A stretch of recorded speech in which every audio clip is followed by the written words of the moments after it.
the early days of side-scrolling gaming, you basically just ran to the right and killed everything in sight. That was until a little game called Metroid came out. Metroid on the NES was one of the first games that really had a great deal of exploration and a large number of secrets to find. In short, it really did advance gaming by a great degree. I was born slightly too late to actually have an NES. So the very first Metroid game that I ever played was Super Metroid. Super Metroid was the third game in the Metroid series, and unlike with other Super Nintendo games, we actually do get a number instead of just a super. This ensures that there will be no confusion, chronological or otherwise. Now this game kept the formula of the original Metroid, and just improved upon it. The game was one of the best on the SNES. Everything about it was just exemplary. Unfortunately for me though, I never actually finished it, because I could never find the damned super bombs. I spent a month trying to find those damn things to no avail, and eventually I just gave up. Now the main problem with Super Metroid is the fact that you never really knew where you were supposed to go, and you certainly had no idea what you were supposed to do when you finally got somewhere. Exploration is one thing, but just wandering around for hours and hours really got boring after a while. Now after Super Metroid, I didn't play any of the other Metroid games until I finally came upon Metroid Fusion. This game basically fixed all of the problems inherent with Super Metroid. Metroid Fusion, or Metroid 4, because like with Super Metroid we actually get a number, is a side-scrolling action exploration style game with some degree of platforming. Now like with Super Metroid, you can fire your plasma arm a number of directions, and you have a wide variety of weapons and abilities that you can call upon. The graphics do look great on the GBA, and this game was a fairly early title in the system's lifespan as well. In fact, I think the game actually looks slightly better than Super Metroid, because as you can see here, Samus's armor is actually animated. The boss fights are fairly well designed and are very difficult, and that's because you have a dual phase boss fight. When you first encounter a boss, he is usually in his X form. After he spots you, he transforms into some sort of large animal, and after you defeat said large animal, it then reverts to its pure form, and thus you have to fight it all over again. And by that point, you've probably already lost most of your health, and to make matters worse, later in the game, the X forms will only have one weak spot that you have to shoot. So not only do you have to try and not get killed, you have to be accurate as well. The music, while not as good as Super Metroid, still sounds fairly good for a GBA game, and there are a few memorable tracks here and there. As for sound design, it's actually improved from Super Metroid. You actually get to hear voices over the PA system, which is a nice touch. And one thing that did strike me as a bit odd is the sound that the first arm weapon makes. Just listen to this. It sounds more like a projectile weapon than an energy-based one.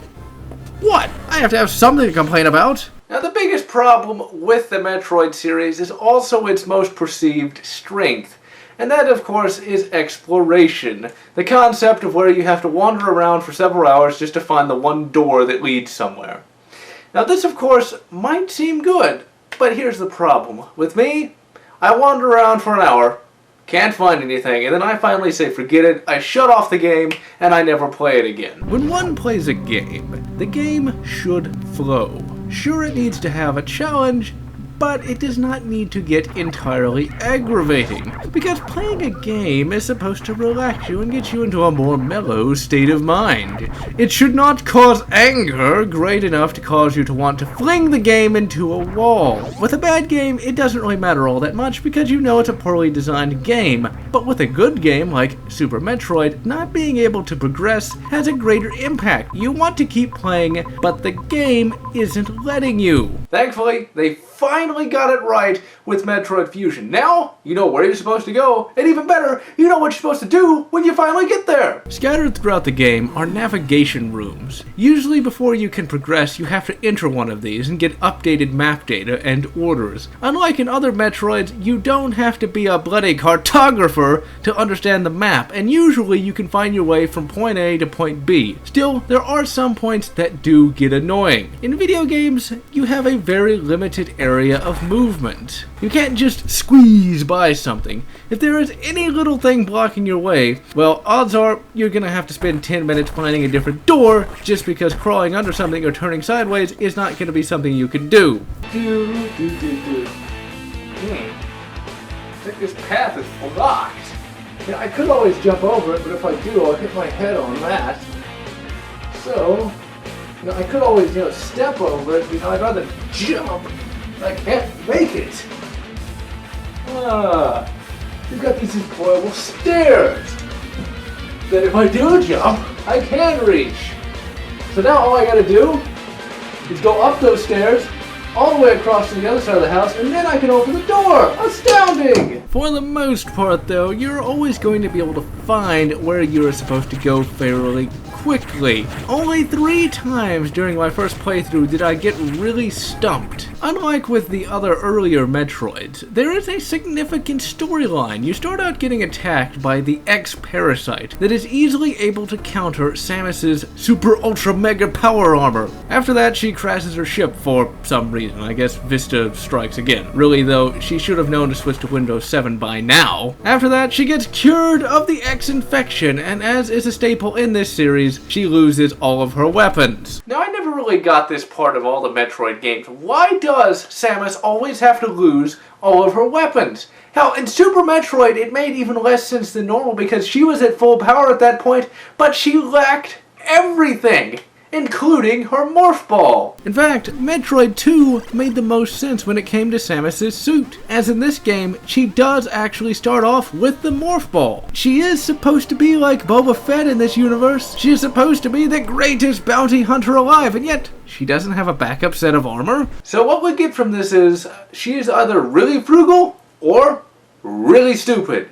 And I think it's going to be the latter, because in Metroid Other M, she was already at full power, but she had to be ordered to use her equipment? How she regains her weapons this time around actually makes a bit more sense. I'd say a bit more, even though it actually makes even less sense than normal. You regain weapons and abilities by absorbing X particles after you kill a boss X creature. You can absorb a boss X particle because Samus was cured by a Metroid vaccine, and the Metroids were the predators of the X particle. Yeah, that doesn't make that much sense, but just let's move along. There is also another more slightly realistic way she regains weapons as well. You see, there are download rooms scattered through the space station where Samus can download more weapons data. Now, why she didn't just download all she could before she left for the space station, well, look at it like this. Samus had a choice of either downloading all 7 seasons of Star Trek TNG or the weapons data. Guess which one she chose? Even though both methods are really quite ludicrous, they do make more sense than in the other games, because basically, in all the other Metroid games, she either A, just finds a piece of equipment lying around, or B, finds some very conveniently placed Chozo ruins, the Chozo being the creators of her battlesuit, and she regains a piece of technology there. So after Samus recovers a bit, she gets sent to a space station to investigate a large explosion, and we all know what that means. Bob spilled coffee on the copier again! When she arrives, she is completely unsurprised by the fact that the station is in complete disarray. Apparently, the copier was connected to all vital systems, and thus, the X-Parasite was able to escape and contaminate the station. Also, the Parasite was able to take control of the parts they cut off of Samus's power suit, and essentially, throughout the game, you have to face an evil version of Samus. Now, there is another character besides Samus in the game, and that is the computer known as Adam. He's the one that gives Samus her missions and updates the map and opens certain doors here and there. Samus's commanding officer is at least fairly useful. He always has pertinent information and is generally a great asset. And this, of course, is vastly different from Ripley's commanding officer in Alien. In fact, there is a deleted scene where he actually rickrolls the crew.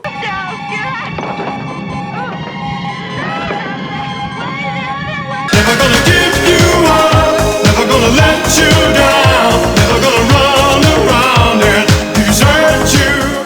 The main goal of this game is rather obvious. Take out the X! You are also going to fight through a large number of environments and against a large number of foes. Now for a Metroid game, there are quite a few cutscenes that really flesh out Samus's character. Probably the most interesting aspect of the game is your personal battle against the evil Samus. When you first face Samus X, you don't stand a chance. It's like a BB against a freight train. If you stay and fight, you are dead, no matter what. Really, as much as I hate not being able to fight, this actually works. Samus during the early portions of the game just had huge chunks of her armor cut off, so it makes sense that she would be fairly weak. This makes the story have a very alien feel to it. Essentially, you're stuck with a cat and mouse game to the death. And really, this heightens the game's suspense quite a bit. And now, ladies and gentlemen, let's overanalyze a major aspect of the game. First, who designed this space station? In the other games, the architecture actually made a bit more sense. Not much more, but a little bit more. And that's because all the other games took place in alien environments. But here, we're on a space station where people had to live and work. Sure, some of this space station had to actually have been damaged, but still, some of these places are really hard to reach. Here is an example. In order to get the blue hatches, you have to get the blue security clearance. Look at this drop. For some security reasons, you might want to have this massive drop, but still, what if the blue door is broken? You would have to bloody well rappel down. Furthermore, just look at this. How would anyone get to that computer console? Or better yet,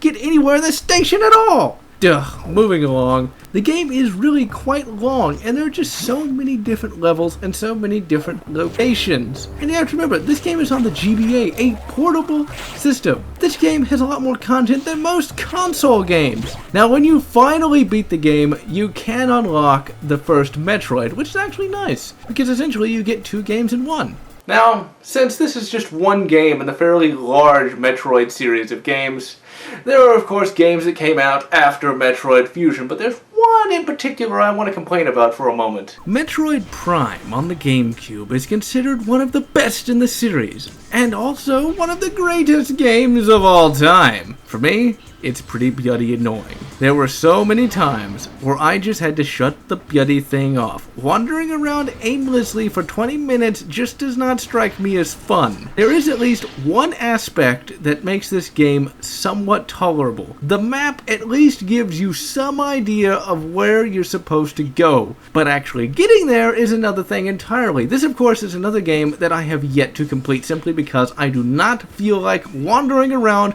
hoping that I can find that one magic door that lets me complete something. For me, Metroid Fusion is my favorite Metroid game in the series, and that's because it's actually fun. You know where you're supposed to go, and you know what you're supposed to do when you get there. That is important. Just wandering around the same bland corridors gets boring. Also, the game actually has a story. You're not just running around shooting things, hoping to finally get to the Metroid at the end. So this is General Lotz, wishing you good.